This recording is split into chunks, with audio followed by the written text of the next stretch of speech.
Alors, c'est sorti, on est en 2025. 1995, il y a eu un référendum. Jacques Parizeau avait dit, dans le fond, on a perdu à cause de deux choses, le vote ethnique et l'argent.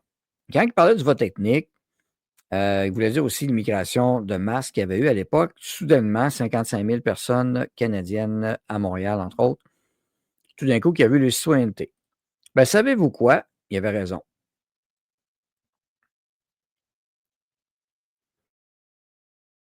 Et regardez la... Hmm.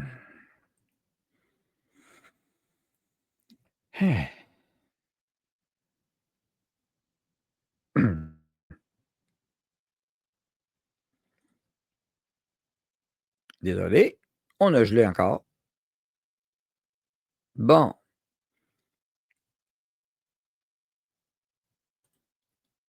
On essaie de réduire ça ici. Il y a quelque chose qui bug dans mon système pas à peu près aujourd'hui. Hein? On parle de sujets graves et sérieux, on dirait. Bon.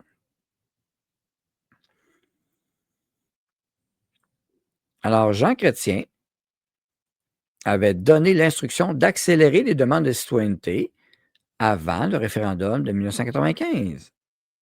L'ancien premier ministre a toujours nié avoir joué un rôle dans l'opération citoyenneté. Mhm. Et, ils ont continué à le faire en passant en 2019. Tant que les souverainistes preuve l'immigration pour accélérer la venue de Jean Chrétien, premier ministre à l'époque, pour accélérer la venue de nouveaux arrivants, pour influencer le vote. Olivier Ferrand-Boissé.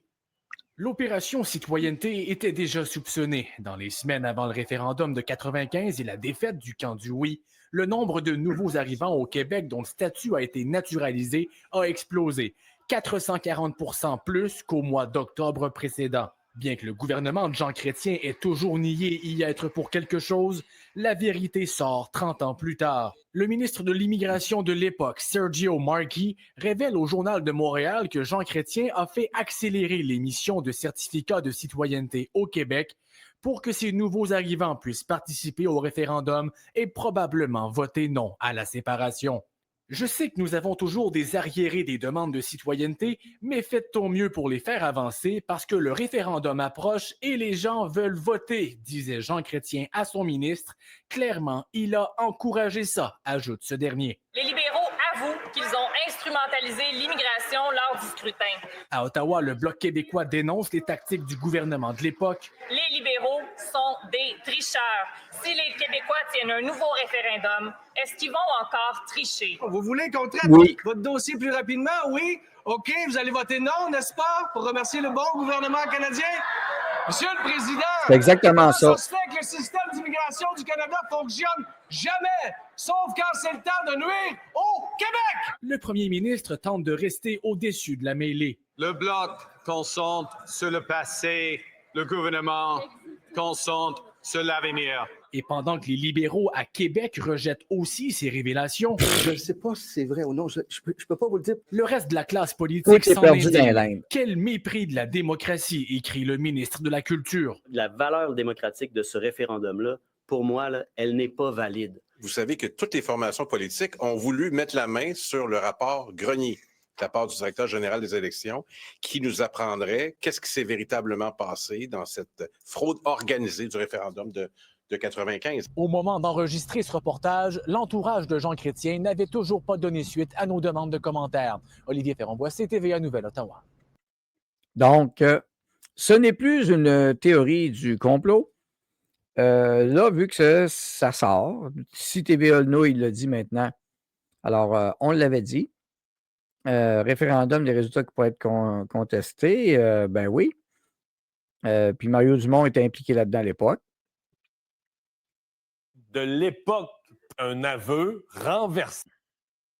Le ministre de l'Immigration de l'époque pré-référendum 1995 confirme ce qui avait toujours été nié. Mais là, c'est le ministre lui-même, le ministre Marquis, Sergio Marquis, qui dit « Oui, j'ai reçu de M. Chrétien le mandat d'accélérer les dossiers d'immigration, de remettre les citoyennetés le plus vite possible durant l'année 95. » l'année où on voulait qu'un maximum de gens puissent voter pour le référendum.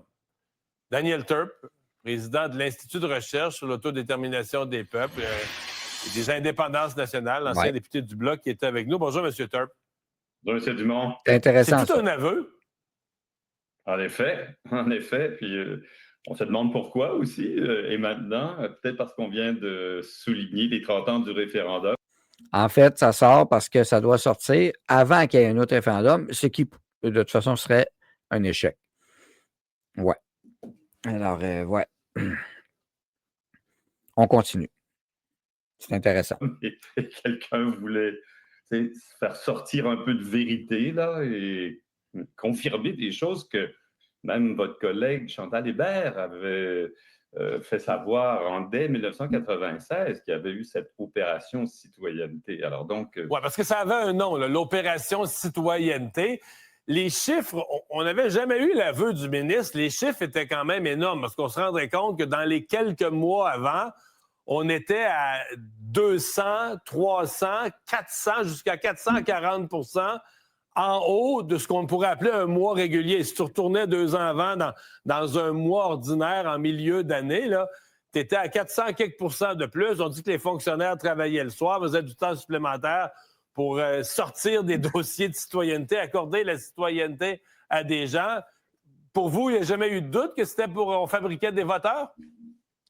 Il me semble, c'est clair. Il y a de preuves circonstancielles. Ça se passe dans les années, dans les mois qui précèdent le référendum. Il y a des chiffres qui ont quand même sorti. 11 000 nouvelles citoyennetés attribuées pendant la campagne référendaire, en tout cas tout près de la date du référendum du 30 octobre. Alors donc, oui, il y avait de toute évidence une stratégie pour faire voter des 11 000, très, très, très proche, et il avait commencé avant. Pour le non. Alors, et d'ailleurs, une des choses intéressantes, j'ai fait un petit article avec ma collègue Julie Guyot, là, aussi, il y a quelques semaines, puis j'ai essayé de trouver la lettre, parce qu'apparemment que M. Marquis envoyait une lettre là, à ceux qui recevaient la citoyenneté et leur parlait du Canada et de l'unité du Canada. Alors, ça allait assez loin. On ne laissait pas entendre pour quel camp ils devaient voter, puis ça, c'était clairement le camp du non. Est-ce que ça remet en question les résultats? Parce que j'en entends ce matin, on crie le référendum volé. Riez-vous jusque-là? Moi, j'ai toujours prétendu que de telles irrégularités, là, sans parler du financement, de cette grande réunion là, du vendredi, le Lovin, là, des violations très claires de l'esprit de notre loi de la consultation populaire, laissant entendre que c'était un référendum qui aurait pu être invalidé. Et je suis toujours un peu surpris qu'il n'y ait pas eu de démarche officielle, je crois en tout cas, pour faire invalider le référendum par le Conseil du référendum, parce que c'est possible en vertu de la loi sur la consultation populaire. Alors, mais oui, je crois que, un jour, on devra peut-être dire que c'était un référendum invalide, là, et que finalement, il y en a juste eu un référendum valide sur la question de l'indépendance en 1980. Daniel Turp, merci. Eh oui. Au revoir. Donc, oui, ça, c'est du vol. Et oui, j'avais voté oui en 95, c'est connu déjà, je l'avais dit, mais je vais plus loin que ça, parce que je l'ai constaté en 2019. Il y a eu des élections fédérales en 2019, en 2021 et récemment en 2025. Première des choses. Et ce que j'ai dit, c'est clair, je l'ai mentionné sur Twitter, j'ai tagué des journaux, médias, mais ils n'en parlent pas beaucoup, évidemment. Donc, en passant en 2019, témoin des augmentations des séances d'assermentation à Montréal, Toronto et à Québec, à temps pour les élections. Et 2025, ils l'ont fait encore pour les élections fédérales. N'oubliez pas présentement, et ils le referont au Québec en cas de besoin, 140 000 immigrants et plus présentement. Attendre le papier. Oui, Jacques Parizeau avait raison. Absolument. Alors, c'est de la fraude. 82, la nuit de couteau, on connaît l'histoire. PSPP veut encore un autre référendum avec le fédéral qui dictera les conditions gagnantes. Exactement, c'est un échec de faire ça. Alors, croyons Jean, ben oui, maintenant que Jean Chrétien dit, il est temps de réclamer notre pays au lieu de continuer à jouer au jeu des fédéralistes. Je suis pas en désaccord, mais il y a d'autres choses qu'on pourra en parler. Anyway, mais ça n'intéresse pas les gens. Du monde n'aime pas ce qu'il entend, le lécheux de libéraux. Parce qu'ils seraient obligés d'admettre qu'ils le font encore, Dumont. Puis en 2019, ils l'ont fait. Et ils l'ont fait même à Québec parce qu'il n'y avait pas de séance d'assermentation. J'avais des amis immigrants de France qui attendaient depuis longtemps. Et je leur ai dit, si vous voulez voter libéral, appelez donc, on dit, puis disait qu'il n'y en a pas, puis ça n'a pas pris de temps qu'ils l'ont organisé. Juste à temps pour voter pour les élections 2019. Est-ce qu'il va y avoir des excuses, mais une invalidation du vote? C'est à voir. C'est quand même un enjeu important. Puis c'est clair que moi, je suis pour la faveur. Si tu veux voter, que ce soit pour des élections générales ou un référendum, bien, l'élection générale, il faut que tu sois 10 ans ici avant de voter. Et un référendum, au moins 15 ans minimum, si ce n'est pas 20 ans, ou une génération d'attitude à ça. Pensez-vous vraiment qu'Ottawa aurait accepté un oui ou si l'armée serait rentrée au Québec? Bien, tu vois, quand on pense à 1995, le fédéral avait peur. C'est le fédéral qui avait peur. D'où l'immigration pour voter, pour changer le résultat du vote. Il y aurait eu beaucoup de difficultés. Ça n'allait pas si bien que ça, les finances au pays à cette époque-là. Vraiment pas. Et regardez l'état actuel de l'armée canadienne actuellement. Sincèrement. Pensez-y. Je sais qu'ils vont essayer de faire peur encore. Au fédéral, ils envoient notre argent en Ukraine, au Nigeria, pour des jobs, ils garagent de l'argent partout. Le Canada s'est vidé de son argent. Et ils n'ont plus de... Ils n'ont plus d'or. Ils n'ont plus d'or non plus. Alors... Et jamais les médias ne s'excusent. Pendant des semaines, on lui a reproché ses paroles jusqu'à aujourd'hui. Moi, j'ai toujours dit qu'il avait raison. Je l'ai enregistré, le rapport de commission Grenier, 185 pages.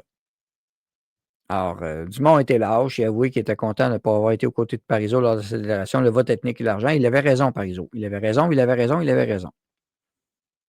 Duhem va voter de quel bord? Le Duhem va être fourré parce que il veut le vote en partie ethnique et autres fédéralistes. Ça va être intéressant. Moi, ça va être clair dans mon cas. Avec le Parti populaire du Québec, vous allez voir ce qui va arriver. La lâcheté ne fera pas partie du menu. Puis